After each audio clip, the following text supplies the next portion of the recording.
What's up, everybody? This is the Sports League Podcast. Back for another week. I'm your host, Alex Leak. We got the co-host, Amanda. Amanda, week 18 in the books. Playoffs right around the corner. I'm hyped. This is going to be a great finish to the season. Yeah, and it's been a crazy season, and the news that's been breaking, the moves teams are making right now, it's staying crazy. So I guess that was just the trend this year. Yeah, Abe, it's like chaos all season long from week one all the way through. The playoffs are going to be chaotic. John Abraham, 15-year defensive end, all-pro Abe. Great to have you on as always, John. Always, man, we have a lot to talk about. And, talking about the games is really not important now because we got the playoffs coming and the decision making of all these coaches being fired left and right. I think we really talk more like just this little section a couple of days, like coming from Sunday, like, oh, he got fired. Oh, can y'all believe that? Like we were really like just going back and forth, and Amanda was throwing her little 2 cents in here and there, throwing her jabs in. This is some stuff that you think it was scripted because how dramatic this Mhm. offseason has been already. And it like so many people has off seasons right now, and I've never been this invested in the off season. Like what's gonna Yeah. happen? Like, Yeah. it's gonna be a lot of stuff that there's gonna be this will be one of these Super Bowls that we're gonna remember because I think at the end of the day, um, Philly's the only way we can possibly see something that's regular, but it's gonna be somebody new in. It's Yeah. going to be Yeah. something. Either it's going to be a repeat, or it's going to be just like a brand new team winning the Super Bowl. So it's the Kansas City's out of it. You know what I mean? Everybody think, well, y'all still trying to see if Green Bay and Pittsburgh make. I know I ain't supposed to say it, but we still trying to see if that happens. So it's some drama in here. I don't want to say chaos now. It's actually looking Yeah. like hey, it might work out the way we said it. You never know. Yeah. It would Yeah. be crazy because Alex picked Green Bay Pittsburgh, and Alex is never right. So the fact Alex and I tied in picks this year, we're tied. Like last year I Yeah. beat him by 29 games. The chaos, Alex thrived in the chaos this year. Yeah, But it's been such a weird season. Like, and coming out of the season is crazy too, because I think there are quarterbacks who probably should be let go. However, the draft is the weakest at quarterback we've seen in a Yeah. very long time.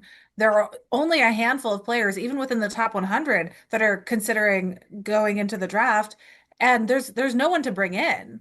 Like we brought in Philip Rivers, who's 44 years old and coaching high school, and like he's fully half a decade retired. Like, so teams are kind of being forced to deal with the decisions they made in previous years because there's no better options. Yeah. Yeah, it's absolutely insane, but yeah, the off season is out to a fiery start already, but we got to talk about the way this season ended, and that was with the last game of the year, and that had all of our emotions up in the air, like, and it was just crazy. But Steelers Ravens in Pittsburgh is the AFC North Championship game. The winner gets the 4 seed and will host a playoff game, and the loser doesn't even make the playoffs. Hey, but this game comes down to the kickers. And I'm sure you've been a part of this, been in the league for 15 years. How hard is it to be on the field, a major role in the game the entire time, and then have to sit on the sideline and trust a kicker with everything on the line? And we saw both kickers missing clutch kicks at the end of that game. I was talking shit about the kickers at the end of the game. And he's like, no, the teams didn't choke. I'm like, no, no, no, not the teams. The kickers were like, hey, I'm gonna choke. And then the other Yeah. kicker swoops in and be like, not if I choke harder. Like, what a stupid way to end that game. It was so good. If the kickers had made those kicks, we would have gotten overtime in the final game of the final week of the NFL season to decide the division. So I'm pissed about the kickers robbing us of overtime in a fun back and forth game. Like, I'm a Yeah. kicker hater this week. Hardcore. Until Skip Bayless started going off about getting rid of kickers. Now I feel like I can't hate on kickers because Skip and I can't agree on anything. But yeah, yeah. Abe, as a player, what's that feeling like? I was mad because I wanted 22 to win the Russian title. So I definitely was going for, I was pushing for the overtime, like, but it still ended up being a dramatic game if you're a watcher. If you're a watcher, one kick miss, another kick miss.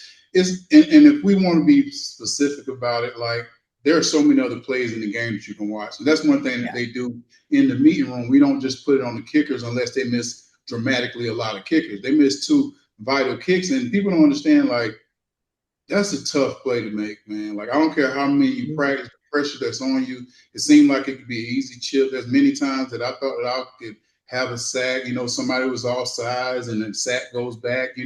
So I try not to. I try not to like look at it really meanly because I've been in that situation. I know how much it takes away from a team. I know how much it takes away from a player. I mean, it happened to us when we was when I was in New York and when I played for the Jets, and we were actually in Pittsburgh, and that's when Pittsburgh field was horrible. So everybody knew, I think that you couldn't make anything beyond 50 yards back then. It was just like the field was so bad, and my kicker missed 3 kicks in the game, and we would have won that game. Went to deeper in the playoffs, and so it's tough, man. But you try not to if it's not consistent. And both of these kickers have been consistently good through the season. Even the rookie kicker, that's a chip shot. He tried to talk about like him getting death threats and people saying about he posting on his wife's Instagram is insane. Yeah, so it's a lot of stuff that people don't understand, and he sees like it's just a football game, but it's bigger than a football game in some people's eyes because as I stated earlier on our little text thread, I was kind of like, dang. So the funny thing, it would have been Tomlin getting fired right now. Yeah. So it's crazy how big you're like. That's why I said football is a game of inches, and it's even in that kind of thing. Think about if the Falcons beat the Jets, a team they're supposed to win, or if they win any one of those other games, they're in the playoffs now. They're 9-8, and they're sliding to the playoffs. They beat Carolina once, or if they beat Tampa again, they did have one more win. So it's just this close in these games, man.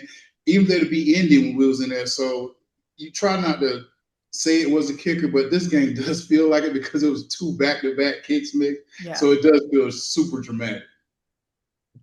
Well, and Amanda, you had to enjoy, though, the back and forth between Lamar and Aaron Rodgers in the fourth quarter, going tit for tat, throwing touchdowns, and it was just ultra competitive, and it sucks to end the way it did. But, man, that game I texted you guys, I was like, I'm sitting here sweating. I'm sitting on the couch, I'm sweating watching this game.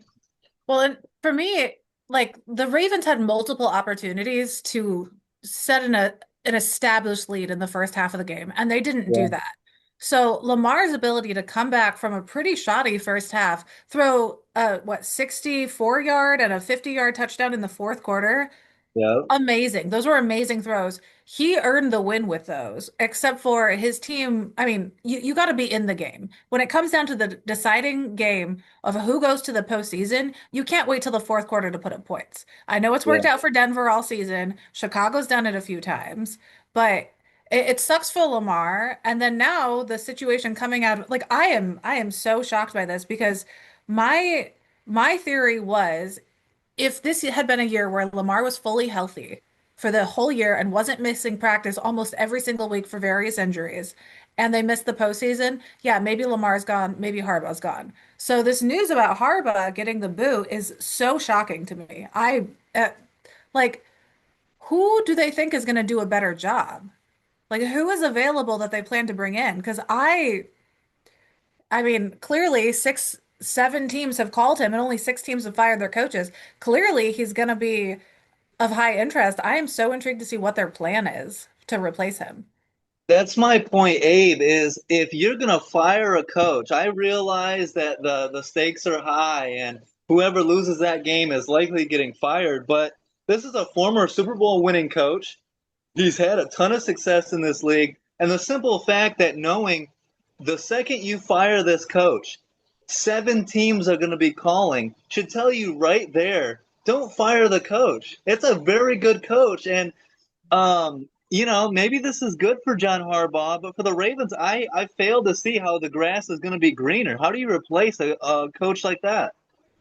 I totally agree. And the funny thing is, though, the biggest thing about this game, if you remember right before the second half and the Steelers chose not to take the 3 points and still win the game, that could have been a play that we were talking about for a long time. If they would have lost this game, that 3 points would have really mattered. So it's so like I said, just a game of inches when they even come to coaching. Like that could have been the greatest play or the worst play but it ended up not even mattering. So we don't even think about it right now. We're just talking about how Harbaugh and this and this, but who's going to replace him is a big factor. Like who is out there that really wants to take that job and are going to be capable managing that team, especially, because is the defense going to be this defense they had this year? Do you get a defensive minded guy? Or do you get an offensive minded guy? Do you get a guy that can put Lamar in better situations so he's not taking as many hits?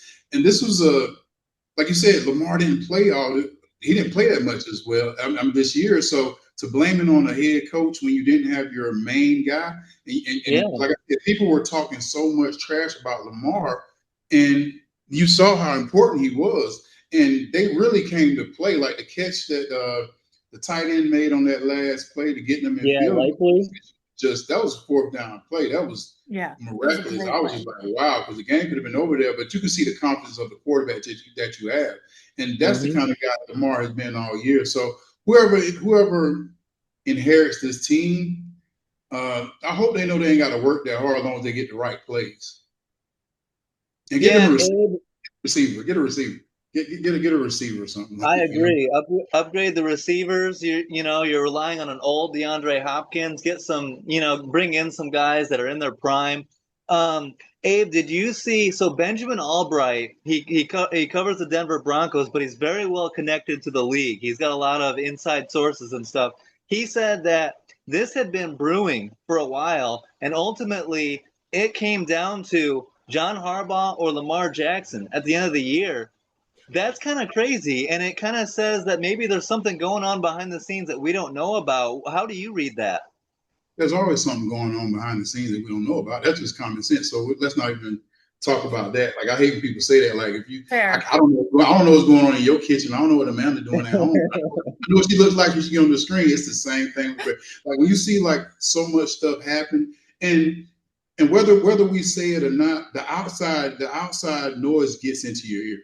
Like Yeah, the whole time I've been in Atlanta, oh, fire Raheem, fire Raheem. They didn't even Raheem went on a 4-game winning streak at the end of the year. yeah, They still fired. So it was just like you said, it was brewing a long time before. Think about if you're talking, like we obviously know they were talking about this way before. So the head coach might not have anything to do with it. They might have warned him like, look, if you lose, we're gonna go another way. But if you win, we're gonna give you the chance to. Even if they went to the Super Bowl and won the Super Bowl, they might have still had it playing in their head that we're going to move on. We feel like we need a different structure. A lot of times, it's not just oh, he lost this game, he's out. We've been talking about this for about 4, 5, 6 weeks. We were talking about, oh, they don't like they're working good together. We don't like this. And then when people start talking about it, they hear the announcers. Like, I don't care who you are, as a businessman, exactly what I said to Arthur Blank, they hear that noise. They don't want to be looked at as a dumbass, especially when you have so much riding on the team. You feel like you have the best, you have 2-time MVP at quarterback. Defense is not even close to what the defense used to be. So it's a lot of things, but to blame the coach, it could be one day that he came into work and they felt like he said something that was off-putting. That's the yeah, strangest thing. That's the stuff that y'all don't see. You'll see a coach come in, might be late, or he might come into the meeting down, and the owner could be in the building at the time. See the coach like that, and that could be enough. That, like he might have missed a dinner with one of the owners. He might have missed a pivotal a moment when he supposed to met Lamar Jackson, or maybe Lamar Jackson didn't do something. They put on the head coach. Like the head coach and the quarterback are entwined. If you have a yeah, quarterback being crazy or doing wild stuff or something that you're not appreciating, it will get a coach fired. How many times they say, "Oh, you know how many coaches that guy got fired?" Like, and then people are scared to work with certain guys. Yeah. Not saying LeBron, but there are certain guys that like there are certain guys that we know if you're not doing something right, you're out. So, and it's hard to say you're gonna get rid of a talent like Lamar Jackson and feel good about the whole city still loving you. You know what I mean? yeah. You got the face and you got the man behind the face. So it's kind of like we still can have Lamar, we still can do exciting stuff, but let's just go away from Harbaugh. I think we have a chance. He got a brother out here somewhere, so we're good. I'm like, I don't know Well, who they is. So Amanda, they're talking about right now. The rumor is potentially bringing Cliff Kingsbury into Baltimore with Lamar Jackson. I don't like that idea. What do you think of that? I mean, haven't we seen this experiment with Kingsbury a couple other times? Like, Yeah, didn't he have a run-heavy quarterback recently that they didn't do anything with? Like, I'm not a fan. I don't think he's a very good coach. I don't think he pushes players to reach their potential. I think Arizona is a great example of what happens when you continually bring in coaches who don't inspire their players to do better. I mean, if Yeah. you've seen those pregame Jonathan Gannon. inspirational speeches by Gannon, Yeah. I that's what I want to listen to before I fall asleep at night. Like I have insomnia. I think that would be great. I think it would just lull me right to sleep. Like those are like the crickets, audible crickets happening. Horrible. Like I don't think Kingsbury brings any energy or any insight that Harbaugh wasn't gonna do. It's crazy to me to move on from someone who is a proven winner after a year when they've dealt with so many issues as far as personnel and injury. And like there was what, 8 weeks straight where Lamar missed one or more days of practice. Like, yeah, he Yeah. was playing every weekend. Should he have been rested some of those weeks? Probably. But to fire a coach after a season where your quarterback is barely at full strength, a handful of seasons is crazy to me. And that goes to Abe's point. We don't understand it. The fans don't get it. And so there's got to be something going on behind the scenes. Like, based Yeah. on the optics, it doesn't look right. Abe, but the big thing now is all these teams that have a vacancy at head coach are calling John Harbaugh. Your Falcons, your Jets, the Giants, all these teams, the Cardinals. Where do you think the best fit is for John Harbaugh? I know you'd love to see him in Atlanta. Yeah, that'd be awesome with Penix and Bijan. Get a real, I mean, I yeah, look like okay, so they already said, well, it's saying, Kurt has restructured his contract, so he might be out of here before March 13th. So that brings in more room to bring somebody else. They got a great quarterback in Green Bay that we can look at. Y'all don't really need him. You can bring him down here. Y'all can bring him down here, throw him in the mix, and he seems like he's a very learned guy, as it means like he's coachable. And putting him in an offense like this, I think could work, especially if like it's going to be kind of a weird offseason for the This is me all next year crying about Malik Willis. yeah. I So made that the other day. Alex was giving me shit. He's like, "You don't need two good quarterbacks." I'm like, "But that's my baby." yeah. I mean, we'll see. I mean, John Harbaugh is going to be a huge domino, and we'll see where he lands. Okay, one more question. Abe, they said 7 teams have called about him. There are only 6 teams with a vacancy currently. Who's your guess at team number 7? I would say Miami. Yeah, I would definitely say Miami, and I would definitely say it sounds stupid though. If I was the Cowboys, I'd take a chance. Like even though they got shot, I know everybody think he's the blah, blah, blah, but I would take that chance because, and also it's probably more than 7. Let's be realistic, y'all. They yeah, saying it was Well, they said 17. within the first 45 minutes, 7 teams reached out. Exactly. So It's that's the been more. number we've heard so far. Every team that has every team that pretty much has a losing record called. Like even the ones that had the vacancy did, but even the people that are on the bubble, like they say, the people are on the bubble for the playoffs. These are the playoffs for them. Shit, Yeah. that's the best coach out. Like, Yeah. we can say all these other coaches, like they've named so many coaches. We've heard Yeah. Well, all these other my guys theory that is the probably, Jets. I think the yeah. Jets will have a vacancy soon. I I'm hoping not because that is one of my friends. I don't, but Yeah. I can see it happening. But I don't see him in that green. I've been hearing the Giants, like people been talking about the Giants. Yeah. I can see the Giants being a good. I can see him being in a team like that. I think he needs the marketable situation, Mhm. and I think that's a better marketable situation. And he has a young quarterback that he can mentor. He can yeah. literally he can get that relationship quick. And I think the same thing could be with Dak, and also I think the same thing in Miami. I just can't see him in the colors. Like when I vision him, I don't see him in that white color. Yeah. I don't see him like dressed as a dolphin.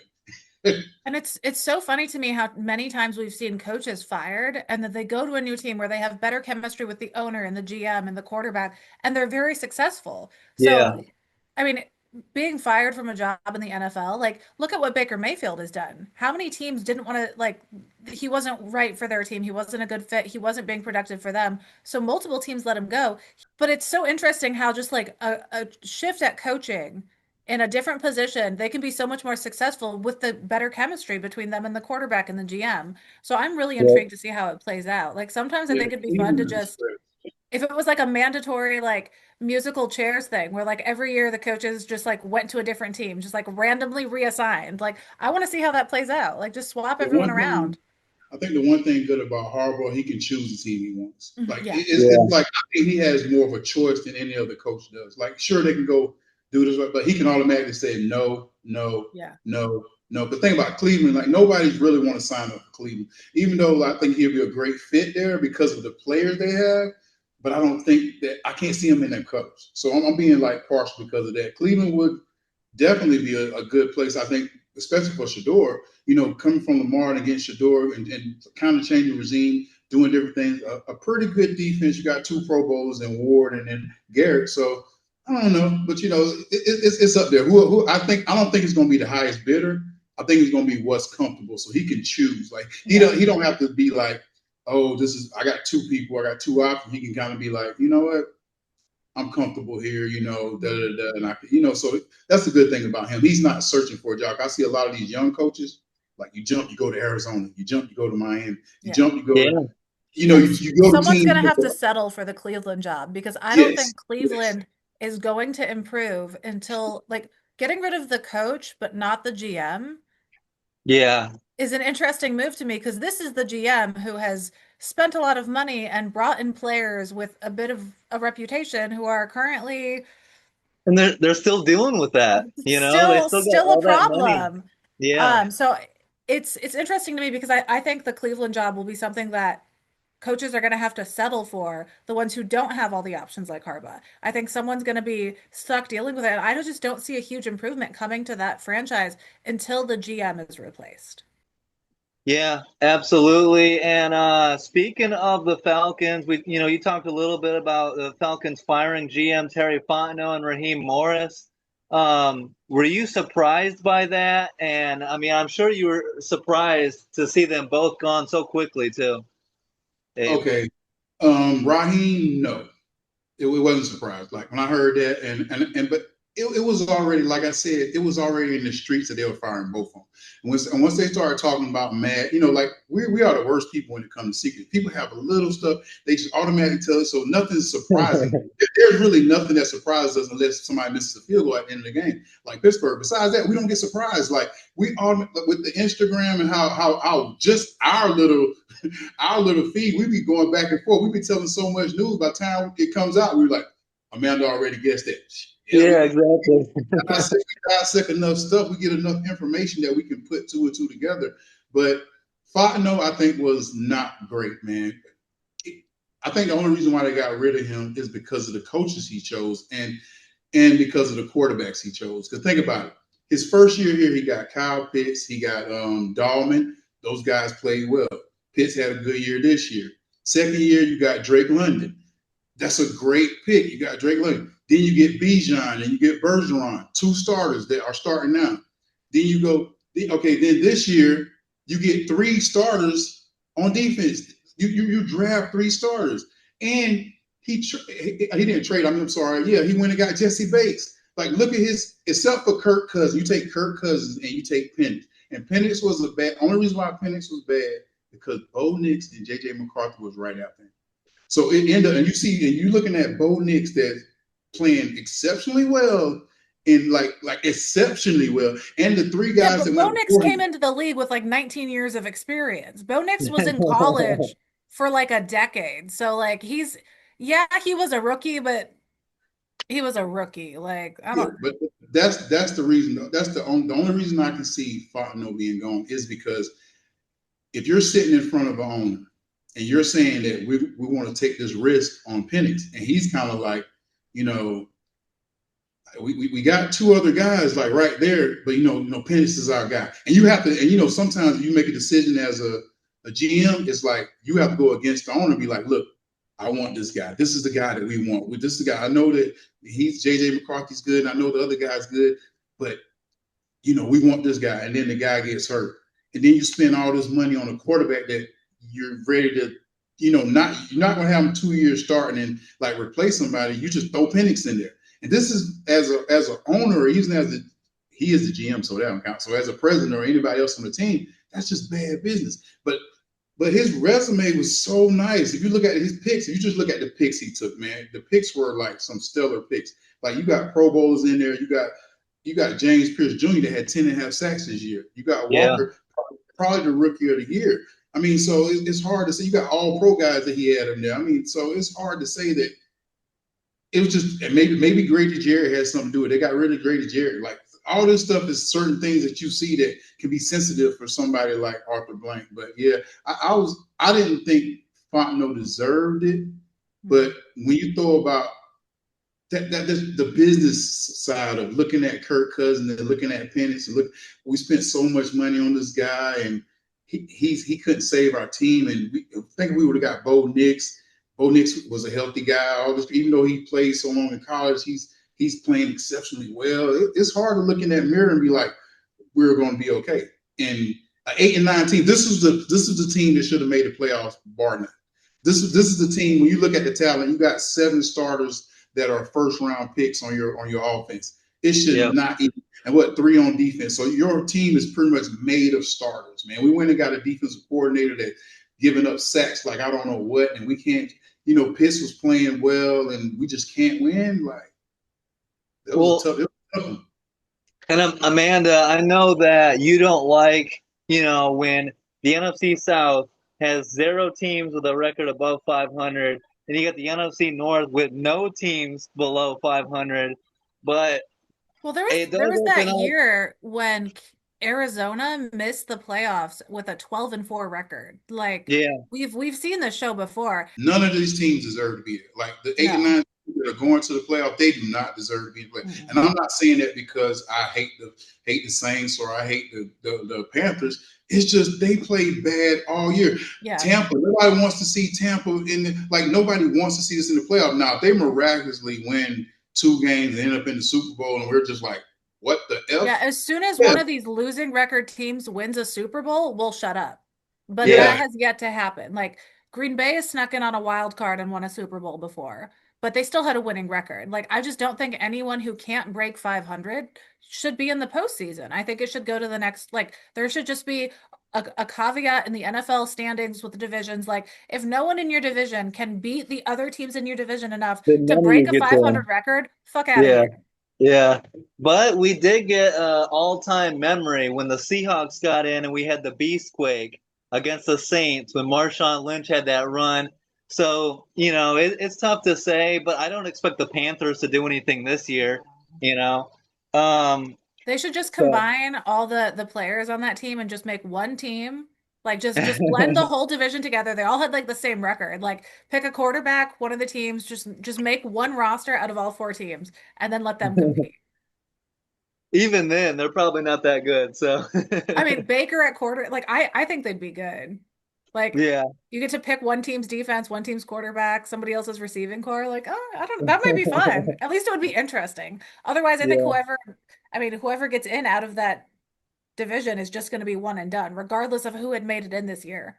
If they advance and make it to the NFC Championship game, I'll shut up. However, I don't see that happening. No, and we can start talking about these playoffs. These playoff matchups are going to be awesome this weekend, and it starts Saturday afternoon with the LA Rams at the Carolina Panthers. It's the Panthers' first appearance since 2017. The Rams are expecting to get Devontae Adams back to go with Puka Nacua. Abe Stafford with an MVP type season, 4,700 yards, 46 touchdowns, 8 interceptions.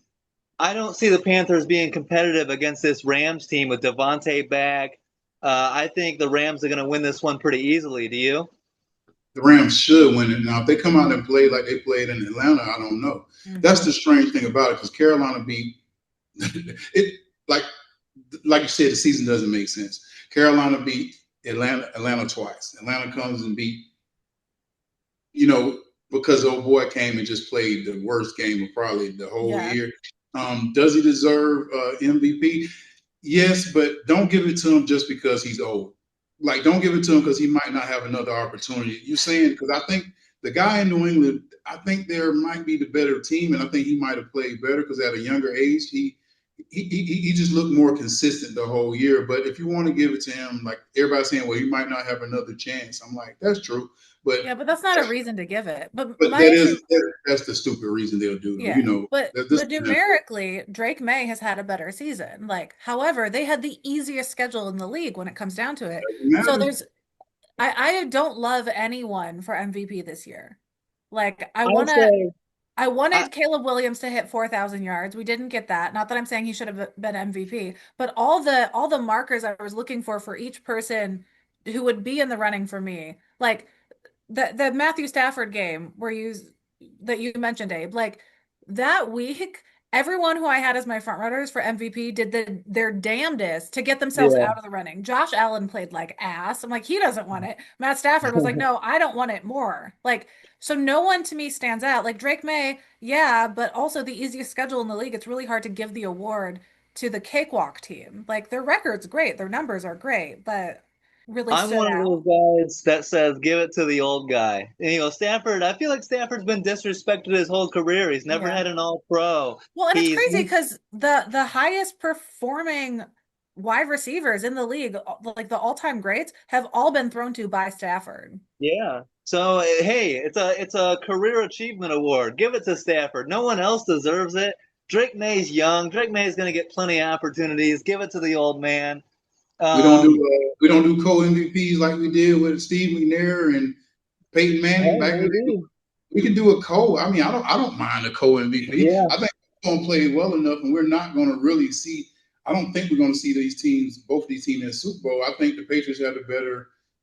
They might have a better chance of being in the Super Bowl compared to LA. I'm not saying LA is not a Super Bowl capable team, but if we're looking Yeah. at who we think going to win the Super Bowl, like I would probably bet on New England, even though they had the easiest schedule. But they won the easiest game. They won the games they're Yeah. supposed to win. And a lot of people, I think the Falcons had an easy schedule, but they beat the people they ain't supposed to beat. They beat Buffalo. They beat the Rams, but then they lose to the Jets. Like, so how can we say like their schedule was easy? Like the teams they lost to, like they lost to Carolina twice. Like, come on, that's 3 wins that they could have been up, so it could at least be an 11-win team if they beat the teams they supposed to beat. That's so it's like I don't really think the strength of schedule like really matters because it's all NFL teams. I mean, it Yeah. makes sense, but they're all NFL teams. So when it comes to strength together, it's cool. Like we're playing like a Division II school in college, but when you're Yeah. playing an NFL team, it doesn't matter. Like it's all about matchups and who can play the best. It's And funny to me that Amanda, both of the number one seeds have quarterbacks on their team. Is anyone talking about them in the MVP conversation? Nope. no. Yeah. That's so funny Well, to me. Like Sam Darnold, absolutely the fuck not. Bo Nix, no. Like, and sticking with the quarterbacks, Amanda, how do you expect this is the first time we're going to see Bryce Young in a playoff game, and I think it's imperative for Carolina to get the running game going, whether it's Rico Dowdle or Chuba Hubbard, to take some pressure off of Bryce Young. He didn't play his best football against Tampa Bay in Week 18, and a lot of eyes are going to be on him in this playoff game. You're at home. Your record doesn't matter. Win a playoff game. We'll see how Bryce Young performs in it. What are your expectations for him, though? I'm not a fan. I don't think he does well under pressure. I mean, week 18, that was his time to shine. It is Yeah. absolutely crazy to me that Baker Mayfield played his ass off in that game, won that game, and then had to sit on his couch and watch somebody else decide his fate. Like that sucks. Like that whole division was a shit show. But I just haven't been impressed with the Panthers. Like I Yeah, haven't me I mean neither. anyone in that division. Baker's my guy, but I didn't want them in the postseason. Like what's the point of a team going? Like for me, if I had picked a team from that division, it would have been either of the other two teams who weren't in the running for it. Like give me Yeah. Atlanta, give me New Orleans, because I just feel like I don't want to say they got hot at the right time because they were only ever lukewarm, but they were warming up. They seemed like they were kind of starting to roll a little bit. But do you agree with me, Abe, that the running games for both these teams are going to be important? You got Kyron Williams and Blake Corum in LA. You got Rico Dowdle and Chuba Hubbard in Carolina. I think both of them are key in this game. The Rams can throw it with Stafford, with Puka and Devontae, but that running game is key, in my opinion. Well, if I'm Carolina, I'm definitely putting it in the Falcons tape, and I'm trying to see what their defense did to get Stafford so shook. I think it's Yeah. going to definitely be with Carolina. They don't have their best receiver is a rookie, and I think that's going to be a big factor on them. Like we can talk about Bryce Young as much as we want to, but none of their other receivers stick out. None of the other, like even Leggett, like nobody has been like the guy besides him. I'm watching this rookie; he looked like the best vet they have, and he's a rookie. So that's the only thing that scares me. So I'm not going to put it all on Bryce Young. I'm going to put it on their defense. So I think their defense really going to have to stand up. If their defense can make Stafford look like he did in Atlanta, which he's going to have Adams back, so it's going to be a little difficult. But if I'm J.C. Horn, you're following Puka everywhere. That's just your job. I know you might like to play this. We're playing man with Puka. We're going to let Devontae do what he got to do, but we're going to try to mix it up. We're going to try to make it look weird as hell out here, and we're going to try to make Matthew Stafford beat us with his arm. Like, regardless of what they do on the ground, I really feel like if you can get into Stafford's head, you got a game. Now, if they let it get out of hand early, it's over. I think it's over. And it's to that crazy point, to me that we've already had this matchup this season, that's and what I was Carolina gonna say. won. Yeah. Like, but that was Carolina's best game, hands down, of the season. Like, Yeah.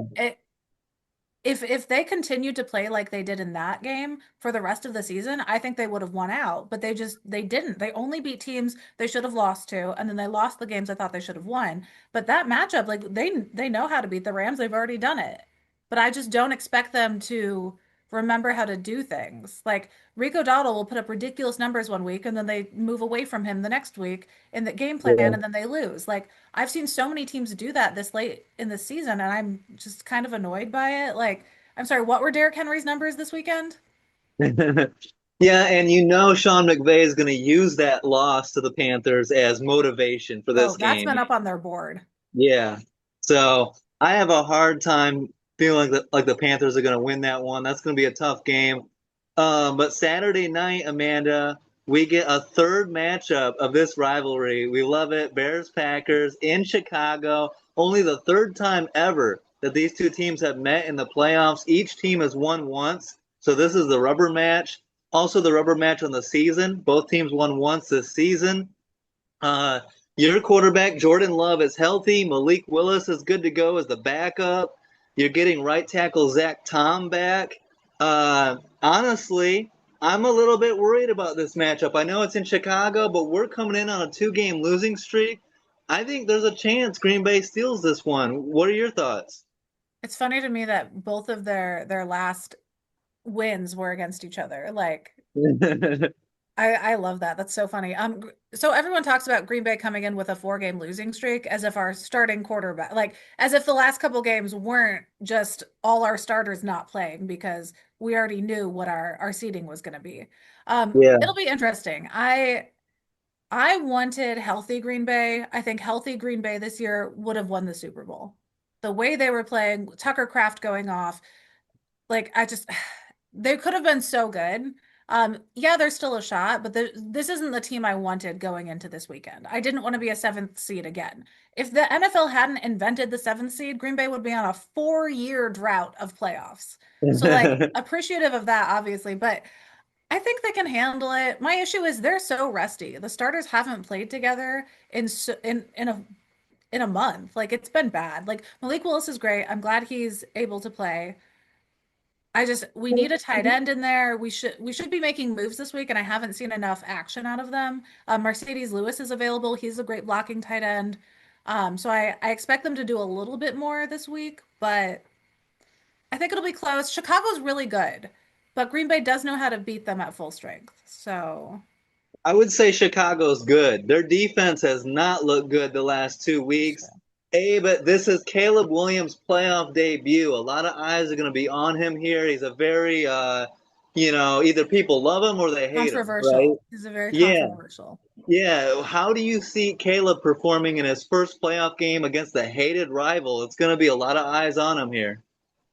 Well, I think he's actually going to come out and play well. He don't have Michael Parsons running down his back. I think the last few weeks we've seen the impression of the team without Micah, and it's pretty bad.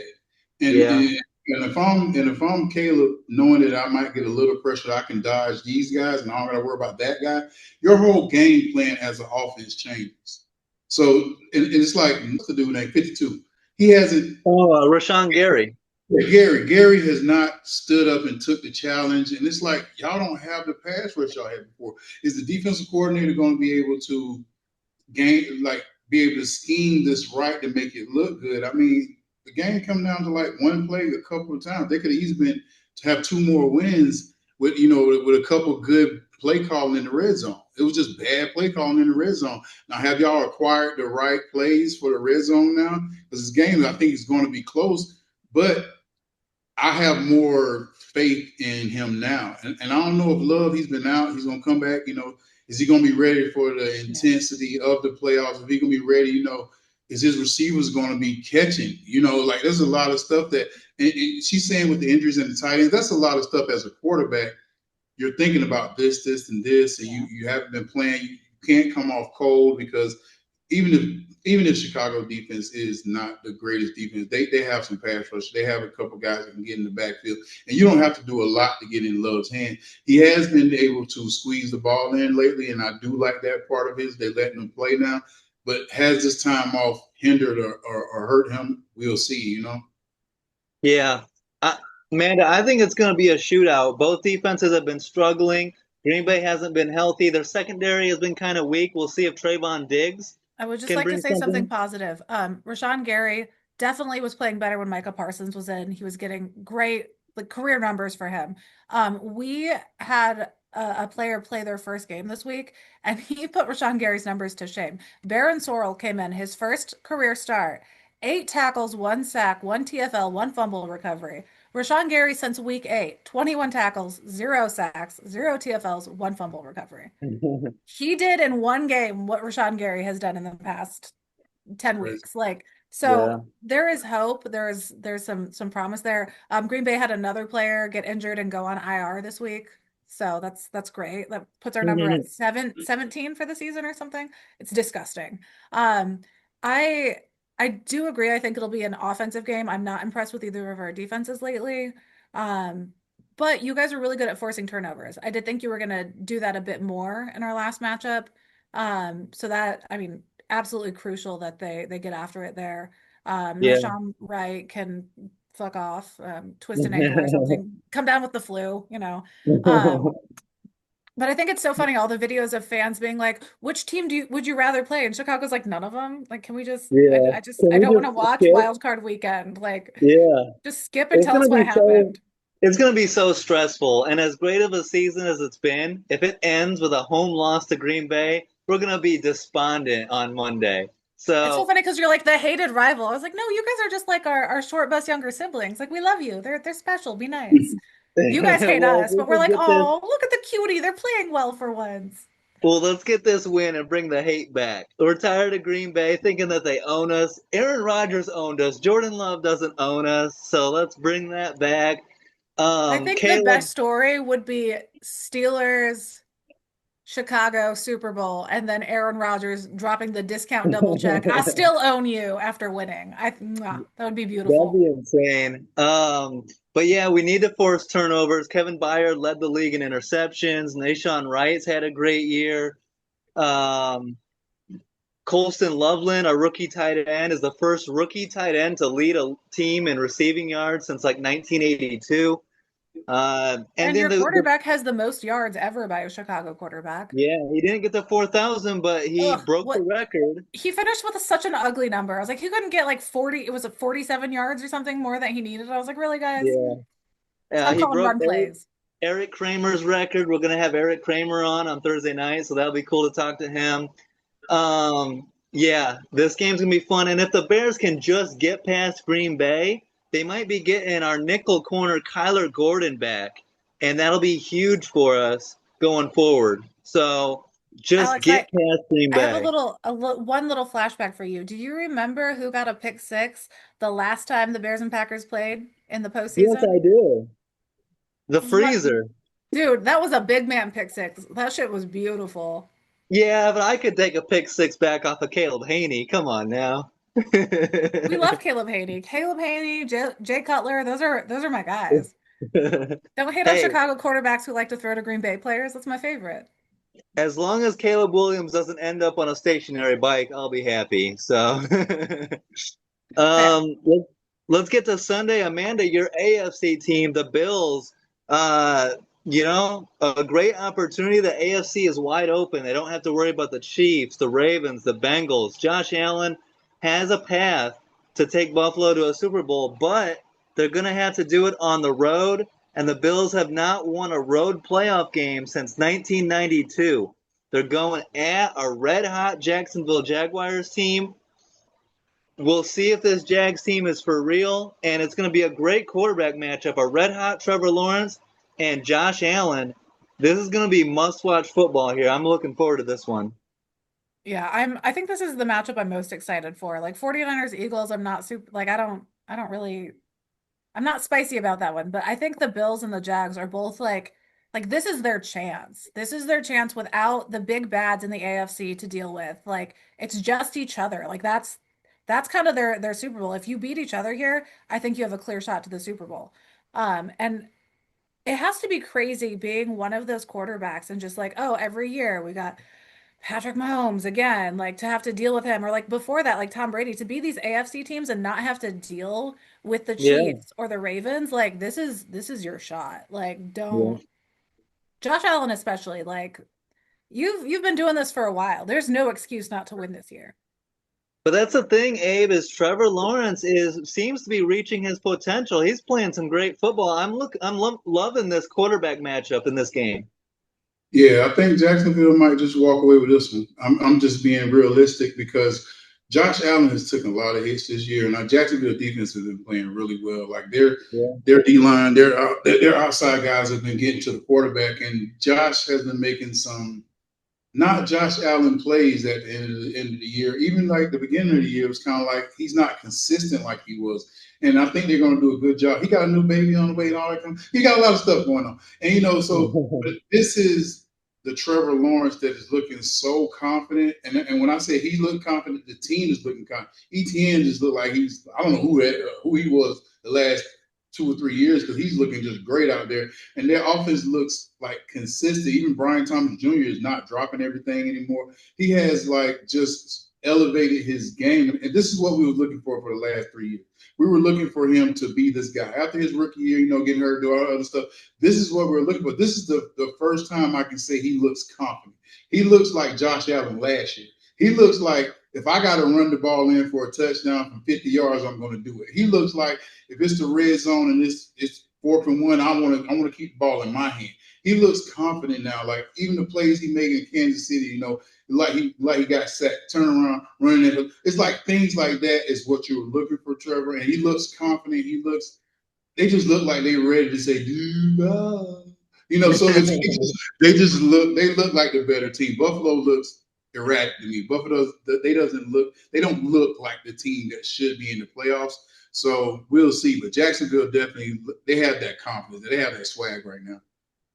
And Amanda, it's going to come down to the running games again. Whichever running back can take some pressure off the quarterback. You got Travis Etienne, but James Cook led the league in rushing. He is key in this playoff run to take some of the pressure off of Josh Allen. Josh doesn't have this ultimate number one receiver. He's got to spread it around to all these different guys.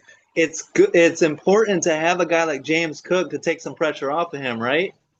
Yeah, every game where they get James Cook going, they're playing well. But I don't like the receiver situation for Josh. Yeah. His receivers have so many drops this year. It's kind of like the Packers 2 years ago. Like, why can't anyone hold on to the ball? So they have to lean heavily on the run game. But we've seen a lot of Josh Allen making plays out of nothing on his feet. Yeah, his throws haven't been great, but his receivers aren't running the routes they're supposed to run. They're dropping balls. So I feel like not having the confidence of having an obvious reliable receiving core is making him look not like the Josh Allen that we've seen previously.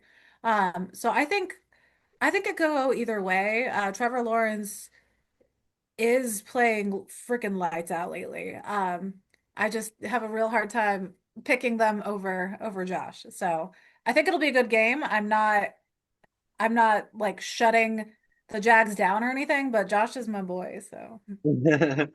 Well, and we've seen, so I've been a Trevor Lawrence fan since Clemson, right? I've been following him closely, and I remember his first playoff game against the Chargers, and he threw 4 first half interceptions, got it down it was down big, but willed that team back and won the game. But we know he's capable of turnovers, and Amanda, the Bills, 11-0 this year when they win the turnover battle. Turnovers are going to be huge in this game, so we'll see how that plays out. But looking forward to that one. 49ers at Eagles. San Francisco did not look good against Seattle, losing 13-3. That's Kyle Shanahan's only his second game as a 49ers head coach with his offense scored just 3 points. But they are expected to get left tackle Trent Williams and wide receiver Ricky Pearsall back. The Niners signed linebacker Kaiser White, who is a former Eagle, so that's a nice addition going into this playoff game.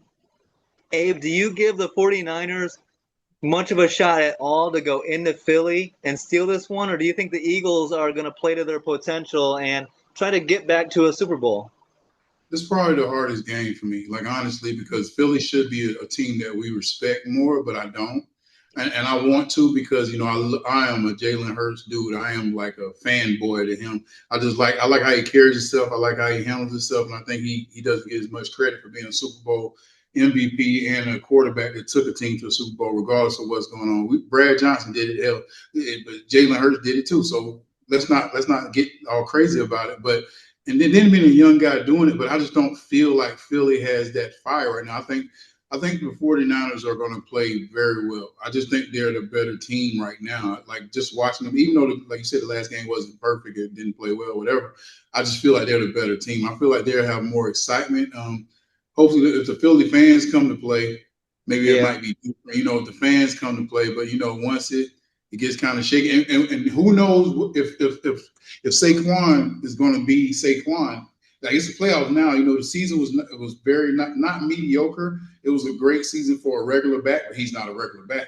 We need to see like Saquon maybe having over 100 yards, maybe putting up 2. If he can do that against the San Francisco defense, that's kind of lofty. They're not the greatest defense right now, and if Philly's going to win this game, they got to keep San Francisco off the field. So the defense is going to have to do well. So all the guys, the reason why they won the Super Bowl last year was strictly because of defense. That defensive line was just eating Kansas City up. So hopefully they can get the defense to come up and really, because Brock Purdy has been pretty good in the pocket. He don't get rattled much. So they're going to have to rattle him and try to get, like I said, keep them off the field as much as possible. So if you have to do the touch push on the 4th and 1s and whoever has the most 4th and 1s, I think on this game is going to win the game. I think it's going to be one of those type of games. Tush Push going to come in and succeed, and whoever's going to walk off the field walks off the field.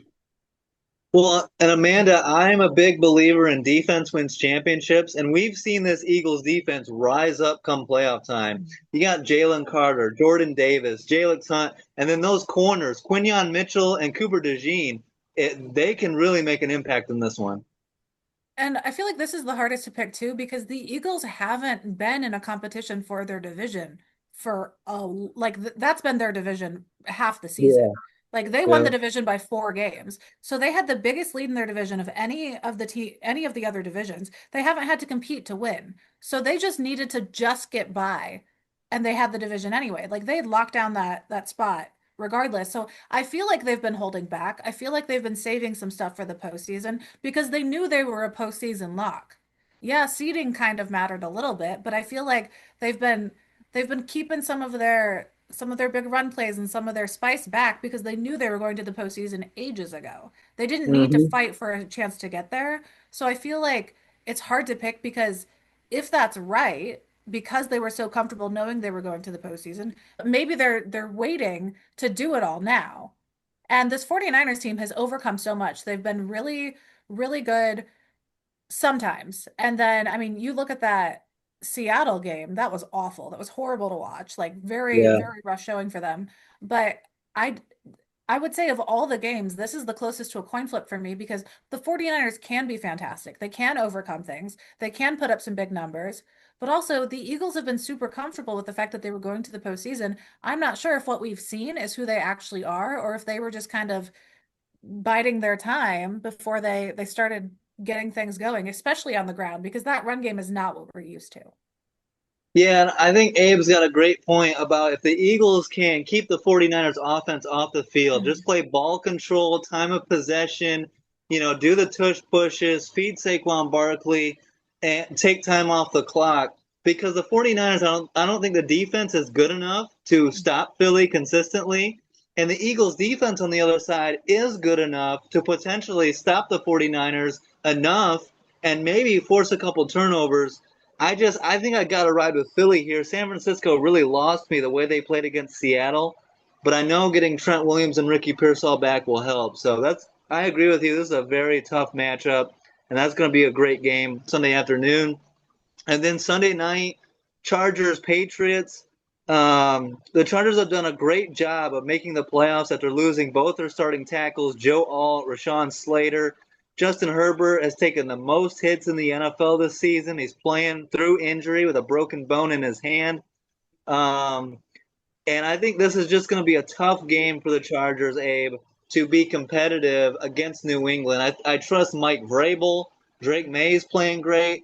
And then that running game with Ramondre Stevenson and Travion Henderson can be game changers, break off some big runs, and really open the game up. How do you see that? New England. Yeah.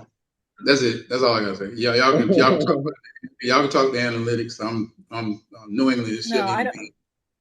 I just think LA has overcome all they can overcome. They've been doing what they can do to stay in the conversation, to make it to the postseason.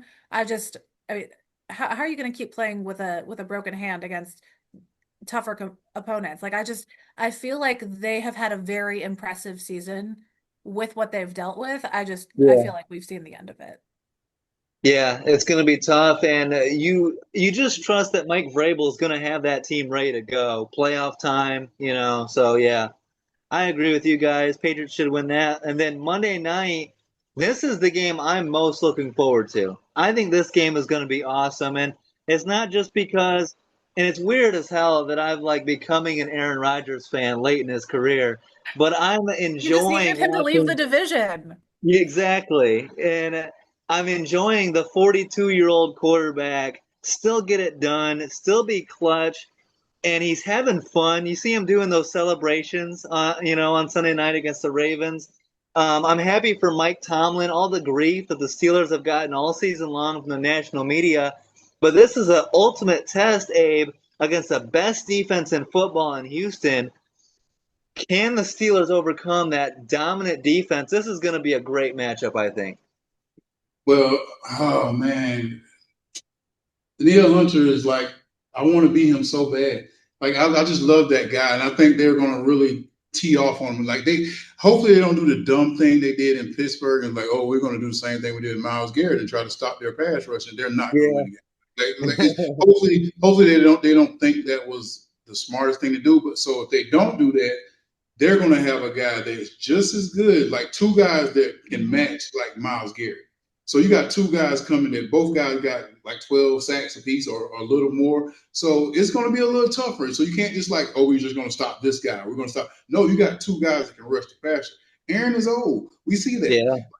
Even though they try to talk about him, Collins, whatever he was saying, all that, he still can move around in the pocket. But after a while, you start seeing when that helmet starts sliding up and the chin strap start going down like this, and he's kind of like this. You got him. So you can tell he's been jostled. Yes. Yeah. When you get him jostled, I like that word. When you see him get jostled, I think they're going to do a good job with that. The running game with Gainwell hasn't been spectacular. He's been more like, a gadget guy. So, catches and doing certain things like that. He don't have to worry about maybe chipping as much this game. So maybe he will be more in the offense like he was in Baltimore. But this defense is going to be the reason. Like you said, I think Houston defense is going to be the reason. Like I'm still on the bubble with the quarterback with them. I believe in him, but he's just not going to win a game. I think the defense is going to win the game, and so I don't think Houston offense is going to be particularly great. But also watching how bad Pittsburgh defense was on those plays in Baltimore on those short yardage, and when they flipped it and ended up getting touchdowns on because they thought they were doing something. Hopefully they correct that before they get there because they have receivers that can go deep. So that might be like sometimes like when you play football, you're glad you got exposed so you can correct that because they got exposed twice on two plays that were wide open, like not even like just you got. So let's see if y'all can fix that. Get the safeties right. don't play man when they're like it's third. We're not going to play man because if they do the bunch again, we got to make sure we know where the bunch, who's going to be playing defense. So so I'm glad they got it done right before the playoffs. So maybe they can fix that, so it won't be an issue when it comes to Houston. But I think the defense is going to be wearing down on Aaron. I think I would be like bringing the house, like, Daniil, do your thing, boss. You know what I'm saying? I like Daniil. I like him because he's just been so quiet. He's not a guy that people hype up a lot. So I'm on his side. And he wear 55 too, and he's making it look very well. Yeah, that defense Well, is so good. And I want the gimmick of Aaron Rodgers going into one of these games and throwing a Hail Mary to win it. Like I want the story. I want Aaron Rodgers like to have that like final season awesome playoff win thing. But this defense is a big ask. So I don't know. I'm with Alex. I think it's going to be a great game. I think it's going to be a tough matchup. My only request for the postseason is can we not have a Seattle Denver rematch? Nobody wants that. no, Please God, it's no. not going to be the one seeds this year. It's I not. Of just all it years, would be so basic and it would just we've seen that episode before. I don't want to watch that movie again. Like, yeah. no, thank you. No, I let's will get a say seven we seed. didn't mention Myles Garrett breaking the record so far in this episode, so we need to touch on that Yeah. for a minute. It happened, but I was clapping on my couch like a fucking goober, and my kids came in to talk to me. I was like, "Mommy's choked up right now. Give me a minute, guys." It was so awesome to see because that record has stood for like my Forever. for so long, like most of my football fandom. Like, Yeah. so it was super awesome to see. I love the Brett Favre throwbacks this week. We had the lay down to take the sack to break the record. Yeah. We Yeah, the the Baker Brett flip Favre, yeah, the passes. flip pass. It was Brett Yeah. Favre celebration week. I don't know, it was cool. Um, but I think that Monday night game is going to be the game this week. I think it's going to be so fun to watch. So this is another game where I'm asking the Steelers defense to step up. And I love these veterans. TJ Watt, Cam Hayward. Cam Hayward played great in that Ravens game. I love seeing TJ Watt back. He got that interception in the game. Alex Highsmith, Jalen Ramsey needs to have a big game. And I think part of what you were saying, Abe, was the Steelers were so focused and worried about stopping Derrick Henry that they were getting beat on the back end. And so they don't have to worry about a dominant run game in this one. So I think they're, going to be playing back. Um, Joey Porter Jr. has yet to allow a receiving touchdown against him so far this year, which is crazy. So put him on Nico Collins, and then you got rookies really to deal with after that. So that's going to be a key matchup. And I'm excited to see DK Metcalf back after the 2-game suspension. And you got to feel like in his mind, he felt like he let the team down, and it almost cost them their season. I want to see a monster DK Metcalf game, and I know the Texans have Derek Stingley and Kamari Lassiter in those corners, but DK needs to step up and have a big game. And some under the radar role guys, Adam Thielen, Marquez Valdez Scantling, if you could do something, Scotty Miller, Pat Fryermuth. So this is going to be a very entertaining game. It's the game I'm looking forward to the most, and I hope it's very competitive. And I'm riding with the Steelers until the brakes fall off. This is my Super Bowl pick in the preseason. I'm not rooting for the Packers anymore I because was they gonna need say, to hold get up, let's talk about knocked your other. You picked two teams, Alex. out. I can't wait for a big MVS drop in this one because you know it's Yeah. coming. Mm. But man, this wild card round, I'm really excited for it. I think it's going to be one of the best wild card rounds we've seen in a while. Like I said, the entire season's been chaotic. Why not have that roll into the playoffs? Let's see a lot of upsets. Let's get some upsets early in these playoffs in the wild card round. So Speaking of upsets, Green Bay being favored over Chicago after losing four straight and our that's quarterback coming back disrespectful. What are we is so doing? disrespectful. I don't even like that. Like, put us as the 5 point underdog. I don't think we deserve to have like that's crazy to me. I do think the Bears do get over the hump. I think they beat Green Bay, but this Bears team isn't ready for a deep playoff run. If we get one playoff win, us Bears fans will be happy. Green Bay, you'll be fine. You'll get healthy this offseason, come Yeah. back next year, try to win it all. And then Abe, get John Harbaugh and get those Falcons in the playoffs next year, go on a deep run. Let's see. So easy. And I just thought about it. Ty Bowles, Tampa might have a room. So Yeah, there's some other teams out there that might have made them phone calls too. But only problem I have with Pittsburgh is maybe they're just drained, man. That last game, people don't yeah, understand like what they had to do just to get in the playoffs. The Mhm. yeah, emotional toll that takes on you. Then you got to go to Houston and then get ready to do it again. Like it's like, man. Now, if they win this game, I can see them going to the Super Bowl. But if they don't win this game, because like their season has been up and down. Risk with Rodgers, they had to throw him in. They break their 9-7. They found okay, yeah, we got the 9-7 for him. We're good. So they was happy about that. So they ended up winning 10 games. So it's just like a lot of turmoil. And it's like think about all this stuff. We ain't even supposed to be here. Like, think about it. They yeah, literally not supposed to be there. So you can you can take that as yes, we're good. We can ride on. And also, but a lot of times what they do when you get to the playoffs, the season starts now. Like everything yeah, we did this season is a race. We got to throw all this in the back. Don't worry about it.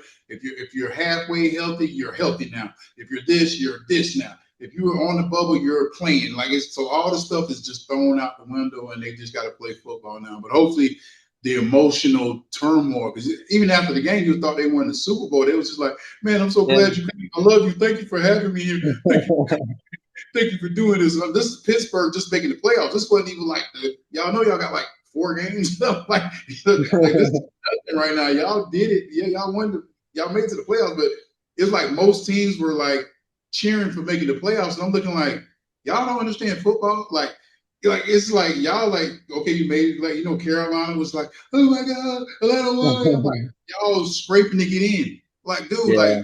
I'm not saying you shouldn't be happy to get in the playoffs. Like sure, it's another check.